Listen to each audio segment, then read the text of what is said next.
Hyderabad അനുജിഗുഡയിലെ Srisai colony എന്ന് പറയുന്ന സ്ഥലത്താണ് ഈ ഒരു ഇൻസിഡന്റ് നടക്കുന്നത്. അവിടെ ഒരു പച്ചക്കറി കടയുണ്ട്. ഈശ്വരൻ എന്ന് പറയുന്ന ഒരാളുടെ പച്ചക്കറി കടയായിരുന്നു അത്. നല്ല ഫ്രഷ് പച്ചക്കറികളും മറ്റുമൊക്കെ കിട്ടുന്നതിന് വേണ്ടിയിട്ട് എല്ലാവരും അവിടേക്കായിരുന്നു ചെന്നിരുന്നത്. അതേപോലെ തന്നെ ആള് ഡെലിവറി സർവീസസും കാര്യങ്ങളും കൂടെ നടത്തിയിരുന്നു. തൊട്ടടുത്തുള്ള സ്ട്രീറ്റുകളിലും അതേപോലുള്ള സ്ഥലങ്ങളിലൊക്കെ പച്ചക്കറി ആവശ്യമുണ്ടെന്നുണ്ടെങ്കിൽ ആളോട് വിളിച്ച് പറഞ്ഞു കഴിഞ്ഞിട്ടുണ്ടെങ്കിൽ രാവിലെ തന്നെ ആള് അങ്ങനെ ഡെലിവറിയും കാര്യങ്ങളൊക്കെ ചെയ്യും. അന്ന് കൃത്യമായി പറഞ്ഞു കഴിഞ്ഞാൽ ഏപ്രിൽ 11, 2026 പതിവ് പോലെ തന്നെ രാവിലെ 6 മണിക്ക് ആള് പച്ചക്കറി ഡെലിവറി ചെയ്യാനായിട്ട് ഇറങ്ങിയതായിരുന്നു. അപ്പോൾ സാധാരണഗതിയിൽ സുശീലമ്മ എന്ന് പറയുന്ന 65 വയസ്സുള്ള ഒരു സ്ത്രീയുടെ വീട്ടിൽ നിന്നായിരിക്കും ആൾ ഡെലിവറിയുടെ കാര്യങ്ങളൊക്കെ തുടങ്ങുക. അപ്പോൾ ആ വീട്ടിൽ ആ സ്ത്രീ ഒറ്റക്കാണ്. അവരുടെ മകനും മരുമകളും അതേപോലെ തന്നെയുള്ള ബാക്കിയുള്ള റിലേറ്റീവ്സ് എല്ലാവരും അവിടെ നിന്ന് കുറച്ച് മാറിയിട്ടാണ് താമസിക്കുന്നത്. കുറച്ച് വർഷങ്ങൾക്ക് മുമ്പ് മാത്രമായിരുന്നു അവരുടെ ഹസ്ബൻഡ് മരിച്ചു പോയിട്ടുണ്ടായത്. അപ്പോൾ ഈ ഒരു ഈശ്വരനും ഈ സുശീലമ്മയും തമ്മിലൊരു ഡീലുണ്ട്. എല്ലാ ദിവസവും രാവിലെ ഫ്രഷ് ആയിട്ടുള്ള പച്ചക്കറികൾ അവർക്ക് വേണം. അതേപോലെ തന്നെ ഒരാൾക്ക് കഴിക്കാനുള്ളത് മാത്രം മതി. അപ്പോൾ കറക്റ്റായിട്ട് ഫ്രഷ് ആയിട്ടുള്ള പച്ചക്കറി ഒരാൾക്ക് കഴിക്കാനുള്ളത് ഡെയിലി ബേസിസിൽ ഡെലിവറി ചെയ്താൽ മാത്രമേ ഞാൻ നിങ്ങൾക്ക് പൈസ തരുള്ളൂ എന്നുള്ളത് ഓൾറെഡി അവർ പറഞ്ഞിട്ടുള്ളത് കൊണ്ട് തന്നെ ഈശ്വരൻ അവർക്ക് വേണ്ടിയിട്ട് തെരഞ്ഞെടുത്തിട്ട് നല്ല പച്ചക്കറികൾ രാവിലെ തന്നെ അവിടെ കൊണ്ട് കൊടുക്കാറുണ്ടായിരുന്നു. പിന്നെ രാവിലെ ഈശ്വരൻ അവരുടെ വീട്ടിലോട്ട് എത്തുമ്പോൾ സുശീലമ്മ വീട്ടിലുണ്ടാവാറില്ല. അവർ അപ്പുറത്തെ സ്ട്രീറ്റിലൊരു ഫ്ലവർ ഷോപ്പിലായിരുന്നു വർക്ക് ചെയ്യുന്നുണ്ടായിരുന്നത്. രാവിലെ 4 മണിയൊക്കെ ആകുമ്പോഴത്തേനും അവർ വീട്ടിൽ നിന്ന് ഇറങ്ങും. അതിനുശേഷം ഒരു 10 മണിയൊക്കെ ആവും അവർ വീട്ടിലോട്ട് എത്തുമ്പോൾ. അപ്പോൾ വീടിൻ്റെ ഗേറ്റിൻ്റെ അവിടെയായിരുന്നു ഈ ഒരു പച്ചക്കറി കിറ്റ് ആൾ തൂക്കിയിടാറുണ്ടായിരുന്നത്. ഇൻഡിപെൻഡൻ്റ് ആയിട്ട് തനിക്ക് ആരോഗ്യമുള്ളിടത്തോളം കാലം ജീവിക്കണം എന്നുള്ള ആ ഒരു ഇതിൽ അവർ തൻ്റെ മക്കളുടെ അടുത്തു നിന്നൊന്നും പൈസ വാങ്ങാതെ സ്വന്തമായിട്ട് അധ്വാനിച്ച് തന്നെയായിരുന്നു ആ ഒരു പ്രായത്തിലും ജീവിക്കുന്നുണ്ടായത്. എന്നാൽ അന്നത്തെ ദിവസം ചെറിയൊരു വ്യത്യാസം ഉണ്ടായിരുന്നു. കാരണം എന്താണെന്ന് വെച്ച് കഴിഞ്ഞിട്ടുണ്ടെന്നുണ്ടെങ്കിൽ തലേ ദിവസം വൈകുന്നേരം സുശീലമ്മ ഈശ്വരനെ വിളിച്ചിട്ട് കുറച്ച് കാര്യങ്ങൾ കൂടെ പറഞ്ഞിട്ടുണ്ടായിരുന്നു. അന്നത്തെ ദിവസം അവർക്ക് വേണ്ടിയിരുന്നത് ജസ്റ്റ് ഒരാൾക്കുള്ള പച്ചക്കറി ആയിരുന്നില്ല, 2 പേർക്കുള്ള പച്ചക്കറി ആയിരുന്നു. അതായത് അവരുടെ പേരക്കുട്ടിയായിട്ടുള്ള രമണി അവിടെ എത്തിയിട്ടുണ്ട്. സോ രാവിലെ തന്നെ നീ വരുമ്പോൾ ആ ഒരു ഗേറ്റിൻ്റെ അവിടെ പച്ചക്കറി തൂക്കിയിട്ട് പോവാതെ കോളിംഗ് ബെൽ അടിച്ചിട്ട് പേരക്കുട്ടിയുടെ കയ്യിൽ കൊടുക്കണം. അവൾ കുക്കിങ്ങും കാര്യങ്ങളൊക്കെ കഴിച്ച് വെച്ചോളൂ ഞാൻ എത്തുമ്പോഴത്തേനും. അപ്പോൾ അത് മറക്കാണ്ട് ചെയ്യണം എന്നുള്ളൊരു കാര്യം ഈ ഒരു ഈശ്വരൻ്റെ അടുത്ത് ഓൾറെഡി ഇവർ പറഞ്ഞു വെച്ചിട്ടുണ്ടായിരുന്നു. ഇവർ പറഞ്ഞത് പ്രകാരം നേരെ തന്നെ ഈശ്വരൻ ആ ഒരു വീട്ടിലോട്ട് എത്തുകയാണ് ഏകദേശം 6 മണി ടൈമിൽ. അതിനുശേഷം ആൾ കോളിംഗ് ബെൽ അടിച്ചു. കുറേ നേരം ആൾ കോളിംഗ് ബെൽ അടിച്ചു. ഒരു റെസ്പോൺസും കാര്യങ്ങളൊന്നും ഉണ്ടായിരുന്നില്ല. രമണിയുടെ പേര് ഉറക്കെ വിളിച്ചു, എന്നിട്ടൊരു റെസ്പോൺസ് ഉണ്ടായിരുന്നില്ല. അതിനുശേഷം ആളിങ്ങനെ ഡോറിൽ നോക്കിയാണ്. അപ്പോഴാണ് ആളൊരു കാര്യം ശ്രദ്ധിക്കുന്നത്. ഡോറ് ലോക്ക് ചെയ്തിട്ടില്ല. സുശീലമ്മ എന്നും ഡോറൊക്കെ ലോക്ക് ചെയ്തിട്ടാണ് പണിക്ക് പോവാറ്. ഇനിയിപ്പോൾ രമണി അകത്ത് കിടന്ന് ഉറങ്ങുന്നുണ്ടോ എന്താണെന്ന് അറിയില്ല, ഇപ്പം എന്താ ഡോർ ലോക്ക് ചെയ്യാതെ കിടക്കുന്നത് എന്നുള്ളൊരു തോട്ട് ആൾക്ക് ഉണ്ടാവുകയാണ്. ആ ഒരു സമയത്ത് ഡോർ ഓപ്പൺ ചെയ്ത് അകത്ത് കയറിയാലോ എന്നുള്ളൊരു ചിന്ത ആളുടെ ഉള്ളിൽ പോവാണ്. എന്നാൽ അത് വേണ്ടാന്ന് വെച്ചു. കാരണം അത്യാവശ്യം പ്രായമായിട്ടുള്ളൊരു പെൺകുട്ടി തനിച്ച ഒരു വീട്ടിലുണ്ടെന്നുള്ളത് ആൾക്കറിയാം. ഇനിയിപ്പോൾ അവർ വല്ല കുളിക്കുകയാണോ ഡ്രസ്സ് മാറാണോ അല്ലാന്നുണ്ടെന്നുണ്ടെങ്കിൽ പെട്ടെന്നുകൊണ്ട് തന്നെ ഒരാൾ അവരുടെ വീട്ടിലോട്ട് കയറുന്നത് കണ്ടു കഴിഞ്ഞിട്ടുണ്ടെങ്കിൽ അവർ ഒച്ച വെക്ക് എന്തെങ്കിലുമൊക്കെ ചെയ്ത് കഴിഞ്ഞ് വേറൊരു ഇഷ്യൂ ആവണ്ട. എന്തായാലും പേരക്കുട്ടി എന്താ പറയുക അമ്മാമ്മയുടെ വീട്ടിലോട്ട് വന്നതല്ലേ. അപ്പോൾ സാധാരണഗതിയിൽ പേരക്കുട്ടികളൊക്കെ അമ്മാമ്മയുടെ അടുത്ത് വരുമ്പോൾ അവർക്ക് റെസ്റ്റ് എടുക്കാനും അമ്മാവനായിട്ട് ചില്ല് ചെയ്യാനൊക്കെ ആയിട്ടായിരിക്കും വരിക. അപ്പോൾ എന്തായാലും 6 മണിക്കൊന്നും എഴുന്നേറ്റുണ്ടാവില്ല. കുറച്ച് നേരം കഴിഞ്ഞ് എഴുന്നേൽക്കുമ്പോൾ ആ ഒരു പച്ചക്കറി കിറ്റ് എടുത്തുകൊണ്ട് പൊക്കോളും എന്നുള്ളൊരു തോട്ടിൽ കുറച്ച് നേരം അവിടെ ആൾ നിന്നിട്ട് അവിടെ നിന്ന് അടുത്ത വീട്ടിലോട്ട് ഡെലിവറിക്കായിട്ട് ആൾ പോവുകയും ചെയ്തു. അങ്ങനെ രാവിലെ 10 മണിയൊക്കെ ആയപ്പോൾ സുശീലമ്മ ജോലിയൊക്കെ കഴിഞ്ഞ് അങ്ങോട്ട് എത്തുകയാണ്. അപ്പോഴാണ് അവർ ആ ഒരു ഗേറ്റിൽ കിടക്കുന്ന പച്ചക്കറി കിറ്റ് കാണുന്നത്. ഇത് കണ്ട് ദേഷ്യം വന്ന് അവർ ഉടനെ തന്നെ ഈശ്വരനെ വിളിച്ചെങ്കിൽ ചീത്ത പറയാനായിട്ട് തുടങ്ങി. ഞാൻ നേരത്തെ പറഞ്ഞിട്ടുണ്ടായിരുന്നില്ല എൻ്റെ പേരക്കുട്ടിയുടെ കയ്യിൽ കിറ്റ് കൊടുക്കണം എന്നുള്ളത്, നീ എന്താണ് ഇപ്പോൾ ഗേറ്റും വെച്ച് പോയതെന്നുള്ള കാര്യങ്ങളൊക്കെ ആയിരുന്നു സുശീലമ്മ ചോദിച്ചത്. അപ്പോൾ ഈശ്വരൻ പറഞ്ഞു, ഞാൻ രാവിലെ തന്നെ വന്നിട്ട് ബെല്ലടിച്ചിട്ടുണ്ടായിരുന്നു. എത്ര നേരം എന്ന് വെച്ചാൽ ബെല്ലടിക്കുക. എന്നിട്ട് നിങ്ങളുടെ പേരക്കുട്ടി എഴുന്നേറ്റ് വന്നില്ല. പിന്നെ ഞാൻ ഡോർ നോക്കിയപ്പോൾ ഡോറും തുറന്ന് കിടക്കായിരുന്നു. ഡോറും തുറന്നിട്ടിട്ടായിരുന്നു ആ പെൺകുട്ടി അവിടെ കിടന്ന് ഉറങ്ങുന്നുണ്ടായിരുന്നത്. നിങ്ങളെ പേരക്കുട്ടിയുടെ അടുത്ത് തന്നെ ചോദിക്കുക എന്നുള്ളൊരു കാര്യം പറഞ്ഞിട്ട് ആൾ കോള് കട്ട് ചെയ്യായിരുന്നു.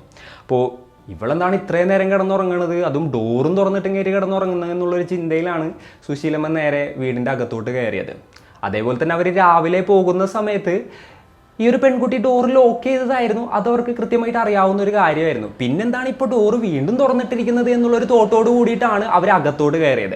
അവർ നേരെ ഹാളിൽ കിച്ചണിൽ എല്ലായിടത്തും ഈ ഒരു പെൺകുട്ടിയുടെ പേര് വിളിച്ച് അന്വേഷിക്കുകയാണ്. അപ്പോൾ എന്തായാലും 10 മണിയൊക്കെ ആയിട്ടുണ്ടാവുമല്ലോ, എഴുന്നേറ്റിട്ട് എന്തെങ്കിലും പണിയൊക്കെ ചെയ്യുന്നുണ്ടാവും എന്നൊരു തോട്ടിലായിരുന്നു അവർ ആ ഒരു ഏരിയയിലൊക്കെ അന്വേഷിച്ചത്. അവസാനം ഇനിയും തൻ്റെ പേരക്കുട്ടി എഴുന്നേറ്റിട്ടില്ല എന്ന് മനസ്സിലാക്കിയിട്ട് ആ ഒരു ബെഡ്റൂം അവർ തുറന്നു നോക്കുകയായിരുന്നു. അപ്പോൾ കണ്ട കാഴ്ച കണ്ട് അക്ഷരാർത്ഥത്തിൽ അവർ നടുങ്ങി പോവുകയായിരുന്നു. അവിടെ തൂങ്ങി നിൽക്കുന്ന തൻ്റെ പേരക്കുട്ടിയായിട്ടുള്ള രമണിയെയായിരുന്നു അവർ കണ്ടത്. അപ്പോൾ അന്നത്തെ ദിവസം രാവിലെ രമണിക്ക് എന്താണ് സംഭവിച്ചത്? അതൊരു ആത്മഹത്യയായിരുന്നോ അല്ല എന്നുണ്ടെങ്കിൽ കൊലപാതകമായിരുന്നു? പോലീസുകാർ എങ്ങനെയാണ് ഈ ഒരു കേസും കാര്യങ്ങളൊക്കെ അന്വേഷിച്ചത്? അത്തരത്തിലുള്ള കാര്യങ്ങളൊക്കെയാണ് ഇന്നത്തെ വീഡിയോയിലൂടെ നമ്മൾ ചർച്ച ചെയ്യാനായിട്ട് പോകുന്നത്. Hello guys, welcome back to the channel. Razeen this side. ഈ ഒരു കാഴ്ച കണ്ട് സുശീലമ്മ ആകെപ്പാടെ ഒച്ച ഉണ്ടാക്കുകയായിരുന്നു. ആ ഒരു ഒച്ച കേട്ട് നൈബേഴ്സും മറ്റുള്ള എല്ലാവരും തന്നെ ആ ഒരു വീട്ടിലോട്ട് ഓടിയെത്തുകയായിരുന്നു. അവരും ഈ ഒരു കാഴ്ച കണ്ട് നടുങ്ങി പോവുകയായിരുന്നു. അപ്പോൾ സുശീലമ്മയുടെ അടുത്ത് ചോദിച്ചു, എന്താണ് സംഭവിച്ചത്, എപ്പോഴാണ് സംഭവിച്ചത്, എങ്ങനെയാണ് കാര്യങ്ങൾ എന്നുള്ളതൊക്കെ ചോദിക്കുമ്പോൾ അവർക്കൊന്നും പറയാൻ പറ്റുന്നുണ്ടായിരുന്നില്ല. അപ്പോൾ വേറെ ആരെങ്കിലും അന്നത്തെ ദിവസം രാവിലെ ഒരു വീട്ടിലോട്ട് വന്നിട്ടുണ്ടായിരുന്നതിനെ കുറിച്ച് അറിയുമെന്ന് സുശീലമ്മയോട് ചോദിച്ചപ്പോൾ രാവിലെ 6 മണി ടൈമിൽ പച്ചക്കറിയും കൊണ്ട് ഈശ്വരൻ വന്നിട്ടുണ്ടായിരുന്നു. കോളിംഗ് ബെല്ലടിച്ചപ്പോൾ വലിയ റെസ്പോൺസും കാര്യങ്ങളൊന്നും ഉണ്ടായിരുന്നില്ല. പിന്നെ ഡോറും ഓപ്പൺ ചെയ്ത് കിടക്കായിരുന്നു എന്നുള്ള രീതിയിൽ ആൾ മറുപടി പറഞ്ഞിട്ടുണ്ടായിരുന്നു എന്നുള്ളത് ഈ ഒരു സുശീലമ്മ നാട്ടുകാരോട് പറയാണ്. നാട്ടുകാർ നോക്കുമ്പോൾ 24 വയസ്സ് മാത്രം പ്രായമുള്ള ഒരു പെൺകുട്ടിയാണ് അകത്തുള്ളത്. രാവിലെ ഈ ഒരു ഈശ്വരൻ എന്ന് പറയുന്ന ഒരാൾ വന്നിട്ടുണ്ട്. അതിനുശേഷമാണ് സംശയാസ്പദമായിട്ടുള്ള സാഹചര്യത്തിൽ ആ ഒരു പെൺകുട്ടി തൂങ്ങി നിൽക്കുന്നത്. ഉടനെ തന്നെ അവിടെ കൂടിയിരുന്ന ആളുകളിൽ ചിലർ പോലീസിനെ വിളിക്കുകയാണ്. അവർ കുറച്ച് കാര്യങ്ങൾ പോലീസിൻ്റെ അടുത്ത് പറയുകയും ചെയ്തു. രാവിലെ ഇങ്ങനെ ഒരു വീട്ടിലോട്ട് ഈശ്വരൻ എന്ന് പറയുന്ന ഒരാൾ വന്നിട്ടുണ്ടായിരുന്നെന്നും അതിനുശേഷം 10 മണിയായപ്പോൾ ആ പെൺകുട്ടിയുടെ അമ്മാമ്മ വന്നപ്പോഴാണ് ആ പെൺകുട്ടി തൂങ്ങി നിൽക്കുന്ന ആ ഒരു കാഴ്ച കണ്ടതെന്നും, അപ്പോൾ ഈശ്വരനെ തങ്ങൾക്ക് സംശയമുണ്ട് എന്നുള്ള രീതിയിലായിരുന്നു അവർ പോലീസിനോട് വിളിച്ചു പറഞ്ഞത് തന്നെ. ഈ ഒരു ഇൻഫർമേഷൻ കേട്ട് 2 പോലീസ് ടീം അങ്ങോട്ട് പുറപ്പെടുകയാണ്. ഒരു പോലീസ് ടീം നേരെ വന്ന് ഈശ്വരനെ കസ്റ്റഡിയിൽ എടുക്കുകയാണ്. ഒരു പോലീസ് ടീമും അതിനോടൊപ്പം തന്നെ വേറൊരു ഫോറൻസിക് ടീമും ആ ഒരു വീട്ടിലോട്ട് എത്തിയിട്ട് ഇൻവെസ്റ്റിഗേഷൻ ആരംഭിക്കുകയും ചെയ്തു.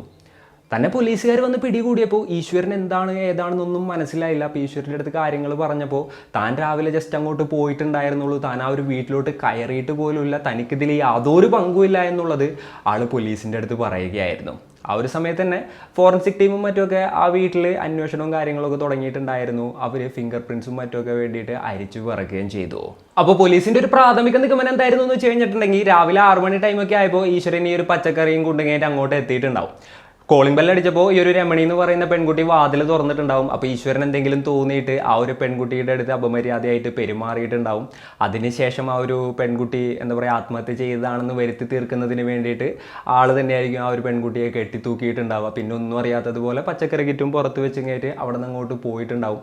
പിന്നെ ഓൾറെഡി ഒരു പെൺകുട്ടിക്ക് ഇത്രയും പ്രായമുണ്ട്, ആ പെൺകുട്ടി ആ വീട്ടിൽ ഒറ്റക്കാണ്. അതേപോലെ തന്നെ എന്താ പറയുക ഇവരുടെ ബാക്കിയുള്ള റിലേറ്റീവ്സിനൊക്കെ നന്നായിട്ട് ഈശ്വരനെ അറിയാം. കാരണം എന്താണെന്ന് വെച്ച് കഴിഞ്ഞിട്ടുണ്ടെന്നുണ്ടെങ്കിൽ ആ ഒരു സ്ത്രീ അവിടെ ഒറ്റക്കാണ് താമസിക്കുന്നത്. അവർക്ക് 65 വയസ്സുമുണ്ട്. അതുകൊണ്ട് തന്നെ ഡെയിലി ബേസിസിൽ അങ്ങോട്ട് പോകുന്ന ഒരാളാണ് ഈ ഒരു ഈശ്വരൻ. അതുകൊണ്ട് ഈ സ്ത്രീയുടെ മക്കൾ ഈശ്വരൻ്റെ അടുത്തേക്ക് പറയാറുള്ള ഒരു കാര്യം എന്തായിരുന്നു എന്ന് വെച്ച് കഴിഞ്ഞിട്ടുണ്ടെന്നുണ്ടെങ്കിൽ അമ്മക്ക് എന്താവശ്യം ഉണ്ടെന്നുണ്ടെങ്കിലും നീ ചെയ്തു കൊടുക്കണം, എന്തെങ്കിലും കാര്യം ഉണ്ടെന്നുണ്ടെങ്കിൽ ഞങ്ങളെ വിളിച്ച് പറയണം. അപ്പോൾ അങ്ങനെയുള്ളൊരു കോണ്ടാക്റ്റും ഈ ഒരു സ്ത്രീയുടെ മക്കൾ തമ്മിലും ഈശ്വരൻ തമ്മിലും ഉണ്ടായിരുന്നു. അപ്പോൾ ഈശ്വരൻ ഒരു അപരിചിതനൊന്നുമല്ല. അതുകൊണ്ട് തന്നെ അയാൾക്ക് ഈ ഒരു ക്രൈമിൽ പങ്കുണ്ടാവാനുള്ള സാധ്യത വളരെ കൂടുതലാണ് എന്നുള്ളൊരു രീതിയിൽ തന്നെയാണ് പോലീസുകാർ ആദ്യം കരുതിയത്. എന്നാൽ ഫോറൻസിക് ടീം ആ ഒരു വീട്ടിൽ എങ്ങനെയൊക്കെ അന്വേഷിച്ചിട്ടും എത്രയൊക്കെ അരിച്ചു ഇറക്കിയിട്ടും ഒരു ഫുട് പ്രിൻറ്റോ ഫിംഗർ പ്രിൻറ്റോ ഒന്നും കണ്ടെത്താനായിട്ട് സാധിച്ചില്ല. അതേപോലെ തന്നെ ഫോഴ്സ്ഡ് ആയിട്ടുള്ള ഒരു എൻട്രിയുടെയോ അല്ലാന്നുണ്ടെങ്കിൽ അവിടെ എന്തെങ്കിലും ഫോഴ്സ്ഡ് ആയിട്ട് എന്തെങ്കിലും നടന്നതിൻ്റെയോ ഒന്നും തന്നെ തെളിവുകളും മറ്റും കണ്ടെത്താനായിട്ട് ഫോറൻസിക് ടീമിനെ കൊണ്ട് സാധിച്ചില്ല. പിന്നെ ഇങ്ങനെ ഒരു ക്രൈം നടത്തിയിട്ട് ആ ഒരു ഏരിയയിലുള്ള കംപ്ലീറ്റ് ഫിംഗർ പ്രിൻറ്റ്സും കാര്യങ്ങളൊക്കെ മായ്ച്ച് പുറത്തോട്ട് വന്ന് അതൊക്കെ അങ്ങനെ കവറപ്പ് ചെയ്യണമെന്നുണ്ടെങ്കിൽ ജസ്റ്റ് ഒരു പച്ചക്കറിക്കാരനല്ലേ, ആളെങ്ങനെ ചെയ്യുന്നുള്ളതും പോലീസിന് ഒരു തോട്ടിലുണ്ടായിരുന്നു. ഇനിയിപ്പോൾ ഈശ്വരനല്ലാതെ വേറെ ആരെങ്കിലും ഇത്തരത്തിലുള്ള ഒരു കാര്യം ചെയ്തിട്ടുണ്ടോ എന്നുള്ളൊരു സംശയവും പോലീസിന് ഉണ്ടായിട്ടുണ്ടായിരുന്നു കേട്ടോ. അങ്ങനെ ബോഡിയും കാര്യങ്ങളൊക്കെ റിക്കവർ ചെയ്തിട്ട് ഓട്ടോപ്സിക്കായിട്ട് അയക്കാണ്. ഓട്ടോപ്സി റിപ്പോർട്ടൊക്കെ വന്നു കഴിഞ്ഞിട്ടുണ്ടെങ്കിൽ എന്താണ് സംഭവിച്ചതെന്നുള്ളതിനെ കുറിച്ചിട്ട് വ്യക്തമായിട്ടുള്ളൊരു ധാരണ കിട്ടുമല്ലോ. അതായത് ഫിസിക്കലി ആ ഒരു പെൺകുട്ടിയെ ഉപദ്രവിച്ചിട്ടുണ്ടോ, അതേപോലെ തന്നെ വേറെ എന്തെങ്കിലുമൊക്കെ നടന്നിട്ടുണ്ടോ എന്നുള്ളത് കൃത്യമായിട്ട് അറിയാനായിട്ട് സാധിക്കും. എന്നാൽ ഈ ഒരു ബോഡി ഹോസ്പിറ്റലിലോട്ട് കൊണ്ടുപോകുന്നതിന് മുൻപ് വേറൊരു കാര്യം കൂടെ അന്വേഷണ ഉദ്യോഗസ്ഥൻ്റെ ശ്രദ്ധയിൽപ്പെടുകയാണ്. അതെന്തായിരുന്നു എന്ന് വെച്ച് കഴിഞ്ഞിട്ടുണ്ടെന്നുണ്ടെങ്കിൽ തൻ്റെ മകൾ മരിച്ച വിവരം അറിഞ്ഞിട്ട് രമണിയുടെ പാരൻസ് അങ്ങോട്ട് എത്തിയിട്ടുണ്ടായിരുന്നു. അയ്യോ എൻ്റെ മോൾ എന്നാലും എന്തിനാണ് ഇങ്ങനെ ഒരു കടുങ്കൈ ചെയ്തത് എന്നുള്ളൊരു രീതിയിലായിരുന്നു അവർ എന്താ പറയുക പറയുന്നുണ്ടായിരുന്നതും അതേപോലെ തന്നെ ആ ഒരു വിഷമം കൊണ്ട് കരയുന്നുണ്ടായിരുന്നതും. ബാക്കിയുള്ള ആളുകളൊക്കെ ഈശ്വരനായിരിക്കും ഇത് ചെയ്തിരിക്കാൻ സാധ്യത എന്നുള്ള രീതിയിലായിരുന്നു അവിടെ പ്രതികരിക്കുന്നുണ്ടായിരുന്നത്. എന്നാൽ ഈ പെൺകുട്ടിയുടെ പാരൻസ് തൻ്റെ മകൾ തന്നെയായിരിക്കും ഇത് ചെയ്തത് എന്നുള്ളൊരു രീതിയിലായിരുന്നു അവിടെ സംസാരിക്കുന്നുണ്ടായിരുന്നതും. അതേപോലെ തന്നെ കരയുമ്പോൾ ഓരോരോ കാര്യങ്ങൾ പറയുമല്ലോ മരിച്ചെടുക്കുന്നത് കാണുമ്പോൾ. അപ്പോൾ അവരുടെ സംസാരത്തിൽ നിന്ന് അങ്ങനെയുള്ളൊരു ഐഡിയ ആണ് ഈ ഒരു അന്വേഷണ ഉദ്യോഗസ്ഥന് കിട്ടിയത്. അപ്പോൾ ഈ ഒരു ഓട്ടോപ്സിയും കാര്യങ്ങളൊക്കെ ഒരു സൈഡിൽ പ്രൊസീഡ് ചെയ്യുന്നുണ്ട്. അതിൻ്റെ ഇടയിൽ പോലീസുകാർ അവരുടെ ഇൻവെസ്റ്റിഗേഷനും കാര്യങ്ങളൊക്കെ തുടരുകയും ചെയ്തു. അപ്പോൾ ആദ്യം തന്നെ ഈ ഒരു പെൺകുട്ടിയുടെ പാരൻസിൻ്റെ അടുത്ത് പോലീസുകാർ ചോദിച്ചത് എന്തായിരുന്നു എന്ന് വെച്ച് കഴിഞ്ഞിട്ടുണ്ടെന്നുണ്ടെങ്കിൽ ഇതൊരു ആത്മഹത്യയാണെന്ന് നിങ്ങൾക്ക് തോന്നാനുള്ള കാരണം എന്താണെന്നുള്ളതായിരുന്നു. അപ്പം അതിന് പാരൻസ് പറഞ്ഞ മറുപടി എന്തായിരുന്നു എന്ന് വെച്ച് കഴിഞ്ഞിട്ടുണ്ടെങ്കിൽ ഓൾറെഡി അവളുടെ ലൈഫിൽ കുറേ പ്രശ്നങ്ങളുണ്ടായിരുന്നു. ഈ കഴിഞ്ഞ കുറച്ച് നാളുകളായിട്ട് അപ്പോൾ അതിൻ്റെ വല്ല പ്രഷറിൽ അവൾ ചെയ്തതാണോ എന്നുള്ളൊരു സംശയം ഞങ്ങൾക്കുണ്ട്. അല്ലാന്നുണ്ടെങ്കിൽ ഈശ്വരൻ തന്നെ ചെയ്തതാണോ എന്നുള്ളതും ഞങ്ങൾക്കറിയില്ല എന്നുള്ളൊരു കാര്യമായിരുന്നു അവർ പറഞ്ഞത്. പിന്നെ ആ ഒരു സമയത്ത് അവർ വല്ലാത്തൊരു അവസ്ഥയിലായിരുന്നത് കൊണ്ട് തന്നെ കൂടുതലായിട്ട് അവർ ആ സമയത്ത് ക്വസ്റ്റ്യൻ ചെയ്തിട്ട് യാതൊരു കാര്യവും ഇല്ല എന്നുള്ളതും പോലീസുകാർ മനസ്സിലാക്കുകയായിരുന്നു. പിന്നെ ഒരു സുശീലമ്മയുടെ അടുത്ത് പോലീസുകാർ ചോദിച്ചപ്പോൾ അവർ പറഞ്ഞെന്തായിരുന്നു എന്ന് വെച്ച് കഴിഞ്ഞിട്ടുണ്ടെന്നുണ്ടെങ്കിൽ, തലേ ദിവസം തന്നെ തൻ്റെ പേരക്കുട്ടി ഇവിടെ ഉണ്ടാവും, അപ്പോൾ പച്ചക്കറി രണ്ടുപേർക്കുള്ളതും കൂടെ നീ കൊണ്ടു കൊടുക്കണം എന്നുള്ള കാര്യങ്ങളെല്ലാം തന്നെ താൻ ഈശ്വരൻ്റെ അടുത്ത് പറഞ്ഞിട്ടുണ്ടായിരുന്നു. ഈശ്വരനല്ലാതെ വേറെ ആരും ആ ഒരു വീട്ടിലോട്ട് വന്നിട്ടില്ല. അപ്പോൾ ഈശ്വരൻ തന്നെ എന്തെങ്കിലും ചെയ്താവാനുള്ള ഒരു സാധ്യത തള്ളിക്കളയാനായിട്ട് സാധിക്കില്ല.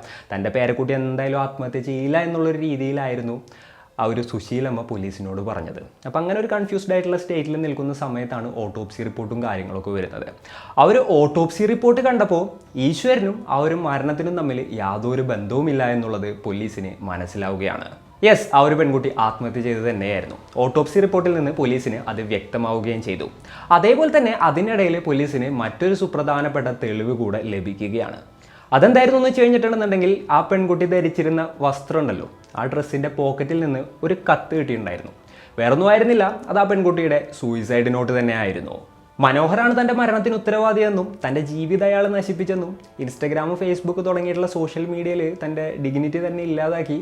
ഇപ്പോൾ തൻ്റെ ഫ്രണ്ട്സ് ആയിക്കോട്ടെ ബാക്കിയുള്ള ആളുകളായിക്കോട്ടെ എല്ലാവരും തന്നെ ജഡ്ജ് ചെയ്യുന്ന രീതിയിലാണ് സംസാരിക്കുന്നതെന്നും, ഇപ്പോൾ സൊസൈറ്റിയിൽ നിന്ന് അത്തരത്തിലുള്ള ഒരു അവഗണനയാണ് തനിക്ക് ലഭിച്ചുകൊണ്ടിരിക്കുന്നത്. അതേപോലെ തന്നെ ആരെയും ഫേസ് ചെയ്യാൻ പറ്റാത്തൊരു സിറ്റുവേഷനിലൂടെയാണ് താൻ കടന്നു പോകുന്നത്. ഇത്രത്തോളം പ്രഷർ തനിക്കെടുക്കാൻ പറ്റാത്തത് കൊണ്ടാണ് ഇത്തരത്തിലുള്ളൊരു വഴി ചൂസ് ചെയ്യുന്നത് തുടങ്ങിയിട്ടുള്ള കാര്യങ്ങളായിരുന്നു ആ ഒരു ആത്മഹത്യാക്കുറിപ്പിൽ ഉണ്ടായിരുന്നത്. അതുപോലെ തന്നെ ഇങ്ങനെ ഒരു തീരുമാനം എടുത്തതിൽ അച്ഛനോടും അമ്മയോടും ആ ഒരു പെൺകുട്ടി ക്ഷമയും പറഞ്ഞിട്ടുണ്ടായിരുന്നു.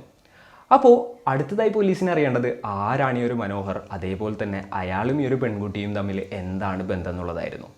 അതറിയുന്നതിന് വേണ്ടിയിട്ട് ആ പെൺകുട്ടിയുടെ പാരൻസിനെ തന്നെയായിരുന്നു ആദ്യമായിട്ട് പോലീസുകാർ ക്വസ്റ്റ്യൻ ചെയ്തത്. അപ്പോൾ ഈ ഒരു പെൺകുട്ടിയുടെ പാരൻസ് ആരാണ് മനോഹർ, എന്തൊക്കെയാണ് ആൾ ചെയ്തത് തുടങ്ങിയിട്ടുള്ള കാര്യങ്ങളെല്ലാം തന്നെ പോലീസിൻ്റെ അടുത്ത് പറയുകയാണ്. ഉടനെ തന്നെ പോലീസുകാർ മനോഹറിനെ കസ്റ്റഡിയിലെടുത്തു, മനോഹറിനെ ക്വസ്റ്റ്യൻ ചെയ്യാനായിട്ട് തുടങ്ങി. അപ്പോൾ ഈ ഒരു മനോഹറും രമണിയും തമ്മിലുള്ളൊരു ബന്ധം തുടങ്ങുന്നത് എപ്പോഴാണെന്ന് ചോദിച്ചു കഴിഞ്ഞാൽ ഏകദേശം 6 മാസങ്ങൾക്ക് മുൻപാണ്. അതിലും ഒരുപാട് നാളുകൾക്ക് മുൻപ്, അതായത് വർഷങ്ങൾക്ക് മുൻപ് ഇവർ തമ്മിൽ അറിയാം. കാരണം ഈ ഒരു മനോഹരും രമണിയും എന്താ പറയുക ഫാമിലി ഫ്രണ്ട്സാണ്, അതേപോലെ തന്നെ ഇത്തിരി ഡിസ്റ്റൻറ്റ് റിലേറ്റീവ്സും കൂടിയാണ്. അപ്പോൾ എന്ത് ഫംഗ്ഷന് പോയിട്ടുണ്ടെന്നുണ്ടെങ്കിലും ഇവർ തമ്മിൽ കാണാറുണ്ടായിരുന്നു, പരിചയം ഉണ്ടായിരുന്നു, സംസാരിക്കാറുണ്ടായിരുന്നു. അപ്പോൾ നല്ല പരിചയമുള്ള ആളുകളായിരുന്നു ഇവർ രണ്ടുപേരും. അപ്പോൾ ഇവർ ഓൾറെഡി റിലേറ്റീവ്സ് ആണ്, ഫാമിലി ഫ്രണ്ട്സ് ആണ്, അതുകൊണ്ട് തന്നെ ഇവർ അടുത്തിടപഴകുന്നത് ആരും വലിയ കാര്യമാക്കിയില്ല. അങ്ങനെ എന്താ പറയുക അവരുടെ സൗഹൃദം കുറേ കാലം ഇങ്ങനെ മുന്നോട്ട് പോയി. പിന്നീട് രമണിക്ക് ഒരു 24 വയസ്സാകുന്ന സമയത്ത് വീട്ടിൽ കല്യാണാലോചനകളും കാര്യങ്ങളൊക്കെ തുടങ്ങുകയാണ്. ആ ഒരു സമയത്ത് മനോഹറിൻ്റെ അടുത്ത് ഇങ്ങനെയുള്ള കാര്യങ്ങളൊക്കെ പറഞ്ഞപ്പോൾ ഞാൻ നിന്നെ കല്യാണം കഴിച്ചാലോ എന്നുള്ളൊരു കാര്യം മനോഹർ രമണിയുടെ അടുത്ത് ചോദിക്കുകയാണ്. രമണിക്കും മനോഹറിന് ഇഷ്ടമായിരുന്നു. അങ്ങനെ എന്താ പറയുക അവർ തമ്മിൽ റിലേഷൻഷിപ്പിലാവുകയാണ്.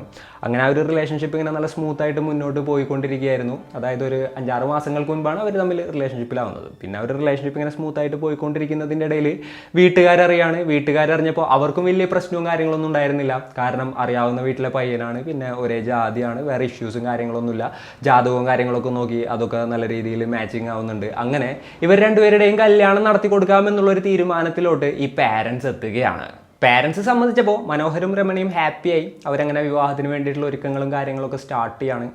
അങ്ങനെ കുറച്ച് ദിവസം മുന്നോട്ട് പോയപ്പോഴാണ് വേറൊരു ഇൻസിഡൻറ്റ് സംഭവിക്കുന്നത്. സംഭവം എന്താണെന്ന് വെച്ച് കഴിഞ്ഞിട്ടുണ്ടെന്നുണ്ടെങ്കിൽ ഇവരുടെ തന്നെ വേറൊരു അടുത്ത റിലേറ്റീവ് ഇവരെ കാണാൻ വരികയാണ്. എന്നിട്ട് ഈ ഒരു പെൺകുട്ടിയുടെ പാരൻസിൻ്റെ അടുത്ത് ഒരു കാര്യം പറയാണ്. നിങ്ങൾ മനോഹറിനെ കുറിച്ചും മനോഹറിൻ്റെ ഫാമിലിയെ കുറിച്ചിട്ടും നല്ല രീതിയിൽ അന്വേഷിച്ചിട്ട് തന്നെയല്ലേ ഈ ഒരു കല്യാണം നടത്താനായിട്ട് തീരുമാനിച്ചിട്ടുള്ളത് എന്നുള്ളത്. അപ്പോൾ ഇത് കേട്ട് രമണിയുടെ പാരൻസ് ആകെപ്പാടെ എന്താ പറയുക വല്ലാത്തൊരു അവസ്ഥയിലോട്ട് എത്തുകയാണ്. എന്തെങ്കിലും പ്രശ്നമുണ്ടോ, നീ എന്തായാലും ഒന്ന് തെളിച്ച് പറയാന്നുള്ളത് ആ ഒരു റിലേറ്റീവിൻ്റെ അടുത്ത് പറയാണ്. അപ്പോൾ ആളൊരു കഥ പറയാനായിട്ട് തുടങ്ങി. സംഭവം എന്താണെന്ന് വെച്ച് കഴിഞ്ഞിട്ടുണ്ടെങ്കിൽ കുറച്ച് നാളുകൾക്ക് മുൻപ് ആൾ ഗവൺമെൻറ് ഹോസ്പിറ്റലിൽ ഒരു ഡോക്ടറെ കാണാൻ പോയതായിരുന്നു. ആ ഒരു ഡോക്ടർ ഇയാളുടെ അടുത്ത സുഹൃത്തായിരുന്നു. അപ്പോൾ ഡോക്ടറെ കാണാനായിട്ട് വെയിറ്റ് ചെയ്യുന്നതിൻ്റെ ഇടയിൽ ഈ മനോഹറിൻ്റെ പാരൻസിനെ ആൾ കാണുകയാണ്.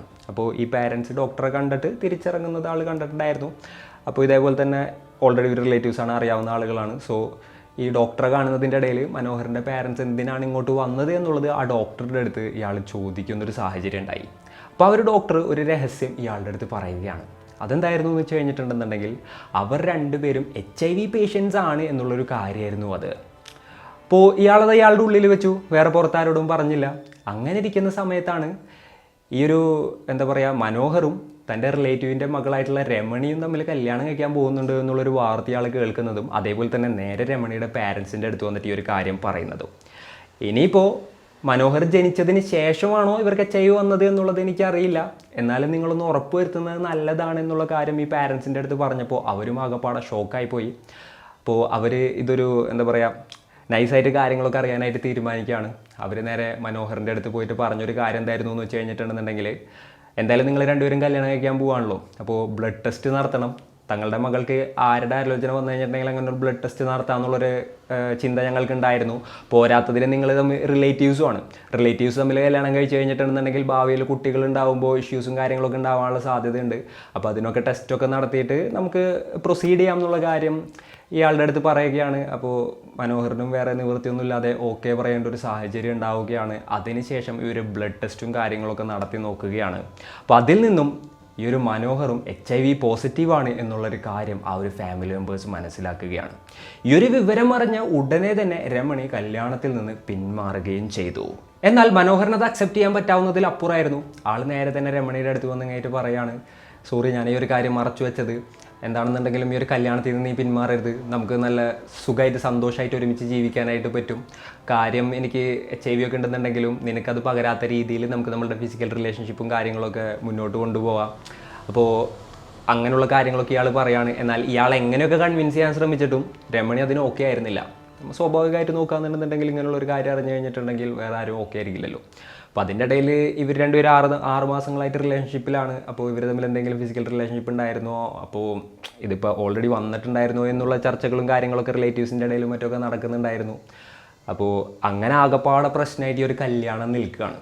ഇതിൻ്റെ ഉള്ളിൽ മറ്റൊരു കാര്യം കൂടെ നടന്നെന്തായിരുന്നു എന്ന് വെച്ച് കഴിഞ്ഞിട്ടുണ്ടെങ്കിൽ, ഈ ഒരു ഇൻസിഡൻറ്റ് നാട്ടുകാരറിയാണ്. ഓൾറെഡി ഒരു മനോഹറിൻ്റെ ഫാമിലിക്ക് മനോഹറിനും HIV ഉണ്ട് എന്നുള്ളത് വളരെ രഹസ്യമാക്കിയിട്ട് അവർ വെച്ചിരുന്നൊരു കാര്യമായിരുന്നു. സമൂഹത്തിൽ ആരും അറിയിക്കാതെ അങ്ങനെയായിരുന്നു അവർ ജീവിക്കുന്നുണ്ടായിരുന്നത്. എന്നാൽ ഈ ഒരു കല്യാണം മുടങ്ങിയപ്പോൾ ഇവർക്ക് HIV ആണെന്നുള്ള കാര്യം മറച്ചു വെച്ച് ഒരു പെൺകുട്ടിയുടെ ജീവിതം നശിപ്പിക്കാൻ നോക്കിയെന്നുള്ള ഒരു രീതിയിൽ സംസാരം ഉണ്ടാവുകയാണ്. അത് ഇവരെ നല്ല രീതിയിൽ ബാധിക്കുകയും ചെയ്തു. പിന്നെ ഞാൻ നേരത്തെ പറഞ്ഞ പോലെ തന്നെ നാട്ടുകാരൊക്കെ രമണിക്കും HIV പോസിറ്റീവ് ആണെന്നുള്ള രീതിയിൽ സംസാരിക്കുന്നുണ്ടായിരുന്നു. എന്നാൽ രമണി അതൊന്നും കാര്യമാക്കിയിട്ടുണ്ടായിരുന്നില്ല. എന്നാൽ വീണ്ടും ഈ ഒരു മനോഹർ വന്നിങ്ങായിട്ട് ഈ ഒരു സ്ത്രീയെ ശല്യപ്പെടുത്താനായിട്ട് തുടങ്ങി, ഭയങ്കരമായിട്ട് ടോർച്ചർ ചെയ്യാനായിട്ട് തുടങ്ങി. നീ കാരണം എനിക്കും എൻ്റെ ഫാമിലിക്കും HIV പോസിറ്റീവ് ആണെന്നുള്ള കാര്യം നാട്ടുകാരെല്ലാവരും അറിഞ്ഞു. ഇനിയിപ്പോൾ എനിക്കൊരു ജീവിതം ഉണ്ടാവില്ല, നീ തന്നെ എന്നെ കല്യാണം കഴിക്കണം, ഇല്ലാന്നുണ്ടെന്നുണ്ടെങ്കിൽ ഞാൻ പ്രശ്നം ഉണ്ടാക്കും, ഇങ്ങനെയുള്ള കാര്യങ്ങളൊക്കെ പറയാണ്. എന്നാൽ എങ്ങനെയൊക്കെയോ ഈ ഒരു രമണി അയാളെ ഒഴിവാക്കി പോയിക്കൊണ്ടേയിരുന്നു. അങ്ങനെ ഇരിക്കുകയാണ് അത് സംഭവിക്കുന്നത്. കൃത്യമായി പറഞ്ഞാൽ മാർച്ച് 11, 2026 രാവിലെ ഏകദേശം ഒരു 10 മണി ടൈമൊക്കെ ആയിട്ടുണ്ടാവും. അപ്പോൾ രമണിയുടെ വീട്ടിൽ രമണി ഒറ്റക്കാണെന്നുള്ള കാര്യം മനസ്സിലാക്കിയിട്ട് ആ സമയത്ത് ഈ ഒരു മനോഹർ ആ വീട്ടിലോട്ട് എത്തുകയാണ്. അതിനുശേഷം രമണിയുടെ വീണ്ടും കാല് പിടിക്കാനായിട്ട് തുടങ്ങി. രമണി ആളുടെ അടുത്ത് എന്തൊക്കെ തന്നെയാണെന്നുണ്ടെങ്കിൽ ഒരു കല്യാണം നടക്കില്ല, നീ പോവാനായിട്ട് പറയാണ്. അപ്പോൾ അയാൾ അവസാനമായിട്ട് ഒരു പ്രാവശ്യം കൂടി ചോദിച്ചു, ഇതാണോ നിൻ്റെ ഫൈനലായിട്ടുള്ള തീരുമാനം എന്നുള്ളത്. അപ്പോൾ രമണി എന്തൊക്കെ തന്നെ വന്നു കഴിഞ്ഞിട്ടുണ്ടെങ്കിൽ നിന്നെ ഞാൻ കല്യാണം കഴിക്കില്ല എന്നുള്ളത് തീർത്ത് പറയാണ്. അപ്പോൾ അയാൾ ചെയ്തത് എന്തായിരുന്നു എന്ന് വെച്ച് കഴിഞ്ഞിട്ടുണ്ടെങ്കിൽ, ആളുടെ പോക്കറ്റിൽ നിന്ന് ഒരു സിറിഞ്ച് എടുത്തിട്ട് രമണിയുടെ മേത്ത് കുത്തുമായിരുന്നു. ആ സിറിഞ്ചിലുണ്ടായിരുന്നത് വേറൊന്നും ആയിരുന്നില്ല, അയാളുടെ സ്വന്തം രക്തമായിരുന്നു. യെസ്, രമണിക്ക് കൂടെ HIV വരുന്നതിന് വേണ്ടിയിട്ട് അയാൾ രമണിയുടെ മേൽ ആ ഒരു സിറിഞ്ച് ഉപയോഗിച്ച് രക്തം കുത്തി കയറ്റിയിട്ട് അവിടെ നിന്ന് ഓടി രക്ഷപ്പെടുകയായിരുന്നു. അപ്പം എന്താണ് സംഭവിച്ചതെന്നുള്ളത് രമണിക്ക് അപ്പോൾ തന്നെ മനസ്സിലായി. അപ്പോൾ ഉടനെ തന്നെ തൻ്റെ പാരൻസിനൊക്കെ അവർ വിളിച്ച് ഇങ്ങനൊരു കാര്യം നടന്നു എന്നുള്ളത് പറയുകയായിരുന്നു. വിവരമറിഞ്ഞ രമണിയുടെ പാരൻസ് ഉടനെ തന്നെ അങ്ങോട്ടെത്തുകയായിരുന്നു. ആ ഒരു പെൺകുട്ടിയെയും കൊണ്ട് നല്ലൊരു ഹോസ്പിറ്റലിലോട്ട് പോയി ട്രീറ്റ്മെൻറ്റ്സും കാര്യങ്ങളൊക്കെ നടത്തി. അതായത് പെട്ടെന്നുകൊണ്ട് തന്നെ ഇങ്ങനെ HIV രക്തം കാര്യങ്ങളൊക്കെ ശരീരത്തിൽ കയറുകയാണെന്നുണ്ടെങ്കിലോ അല്ലാന്നുണ്ടെങ്കിൽ പെട്ടെന്നുകൊണ്ട് അങ്ങനെ ഓൾറെഡി അത് ഇൻഫെക്റ്റഡ് ആയിട്ടുള്ള ഒരാളുടെ രക്തമാണെന്ന് മനസ്സിലായി കഴിഞ്ഞിട്ടുണ്ടെങ്കിൽ നമുക്ക് സ്റ്റാർട്ടിങ്ങിൽ തന്നെ, അതായത് വിത്തിൻ ഫ്യൂ അവേഴ്സ് ട്രീറ്റ്മെൻറ്റും കാര്യങ്ങളൊക്കെ ഉണ്ട്. ഇപ്പോൾ ഡോക്ടേഴ്സൊക്കെ ആണെന്നുണ്ടെങ്കിൽ ഇങ്ങനെയുള്ള എന്താ പറയുക പേഷ്യൻസിൻ്റെ സർജറിയും കാര്യങ്ങളൊക്കെ ചെയ്യുന്ന സമയങ്ങളിലും മറ്റൊക്കെ ബ്ലഡൊക്കെ അവരുടെ എന്താ പറയുക മേത്തൊക്കെ ആവാനുള്ള സാധ്യതകളും കാര്യങ്ങളൊക്കെ ഉണ്ട്. അപ്പോൾ അവരും ഇങ്ങനെയുള്ള പ്രിക്കോഷൻസൊക്കെ എടുക്കുന്നതാണ്. അപ്പോൾ പെട്ടെന്നുകൊണ്ട് അറിഞ്ഞു കഴിഞ്ഞാൽ, അതായത് ഇയാൾ ഓൾറെഡി ഇങ്ങനെയുള്ളൊരു ബ്ലഡ് ഇഞ്ചെക്റ്റ് ചെയ്തു എന്നുള്ളത് അവർ അപ്പം തന്നെ അറിഞ്ഞപ്പോൾ അപ്പം തന്നെ ഹോസ്പിറ്റലിലോട്ട് കൊണ്ടുപോയത് കൊണ്ട് തന്നെ ഈ ഒരു ട്രീറ്റ്മെൻറ്റ് ഫലപ്പെടാനും അതേപോലെ തന്നെ ഈ ഒരു പെൺകുട്ടിക്ക് HIV നെഗറ്റീവ് ആവാനുള്ള സാധ്യതകളും കാര്യങ്ങളൊക്കെ ഉണ്ട്. അതുകൊണ്ട് തന്നെ എന്താ സംഭവിച്ചതെന്ന് വെച്ച് കഴിഞ്ഞിട്ടുണ്ടെന്നുണ്ടെങ്കിൽ HIV പോസിറ്റീവ് ആണോ അല്ല എന്നുണ്ടെങ്കിൽ നെഗറ്റീവ് ആണോ എന്നുള്ളത് ആ ഒരു പെൺകുട്ടി അറിഞ്ഞിട്ടുണ്ടായിരുന്നില്ല. അതായത് ഇപ്പോൾ ആ ഒരു പെൺകുട്ടിയുടെ സിസ്റ്റത്തിലോട്ട് ജസ്റ്റ് HIV ഒരു ബ്ലഡും കാര്യങ്ങളും കയറിയിട്ടുള്ളൂ. അപ്പോൾ അതുകൊണ്ട് തന്നെ ടെസ്റ്റും കാര്യങ്ങളൊക്കെ കൊടുത്തു കഴിഞ്ഞാൽ പെട്ടെന്നുകൊണ്ട് റിസൾട്ട് വരില്ല, കുറച്ചധികം ടൈമും കാര്യങ്ങളൊക്കെ എടുക്കും.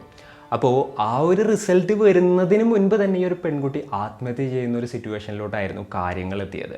അപ്പോൾ അതിനുള്ളൊരു കാരണമായിട്ട് പറയുന്നത് എന്താണെന്ന് വെച്ച് കഴിഞ്ഞിട്ടുണ്ടെങ്കിൽ, ആ ഒരു എന്താ പറയുക, ബ്ലഡ് ഇഞ്ചെക്ട് ചെയ്തതിന് ശേഷം ആ പെൺകുട്ടിയെക്കുറിച്ചും ഈ ഒരു മനോഹറിനെ കുറിച്ചൊക്കെ സോഷ്യൽ മീഡിയയിലൊക്കെ ആളുകൾ പോസ്റ്റ് ചെയ്യാനായിട്ട് തുടങ്ങി.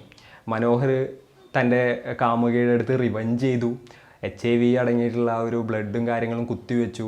അപ്പോൾ അങ്ങനെയുള്ള രീതിയിലുള്ള പോസ്റ്റുകൾ കാര്യങ്ങളൊക്കെ വന്നു.